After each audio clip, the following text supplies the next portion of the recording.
അടാ ഞാൻ ഇന്ന് രാവിലെ ആണ്ടാ ഇതെങ്ങനെ പറ്റിയ? നീ അന്ന് വന്ന് വണ്ടി നോക്കിട്ട് പോയി. അതിനുശേഷം ഞാനും അവനും കൂടെ നെടുവങ്ങാട് പോണ പോക്കിൽ പറ്റിയതാണ് ഇത്. എന്നിട്ട് അവനെങ്ങനെ ഉണ്ട്? അവനൊരു ഗുരുവില്ലടാ. അവന് കയ്യിലെ എവിടെ എത്തുമ്പോഴും എന്തോ മുറിഞ്ഞു തരും. എനിക്കാണെങ്കിൽ പറ്റിയത് എന്റെ തലയൊക്കെ വന്ന് അവിടെ തറയിൽ എന്തോ കടിച്ച്. നിനക്കിപ്പോ കഷ്ടകാലമായിരിക്കും അളിയാ. ഇനിയിപ്പോ പറ്റിയത് പറ്റി, നീ കുറച്ച് റെസ്റ്റ് എടു. എനിക്കതല്ല അളിയ, ആ ഇടിച്ച ഇടിയില്ല ആ വണ്ടിയും കുട്ടേ, അതിന് വല്ല ആക്രി കൊടുക്കാനേ കൊള്ളാവും.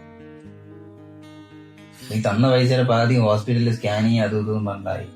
അതാണ് ഇപ്പൊ പെട്ടിരിക്കും. ഞാൻ ആരെന്നെങ്കിലും മറിച്ച പൈസ നിനക്ക് തരാം. എടാ ഞാൻ നിന്നോട് പൈസ ചോദിച്ചില്ലല്ലോ അളിയാ, അത് ചോദിക്കാനും അല്ല ഞാൻ വന്നത്.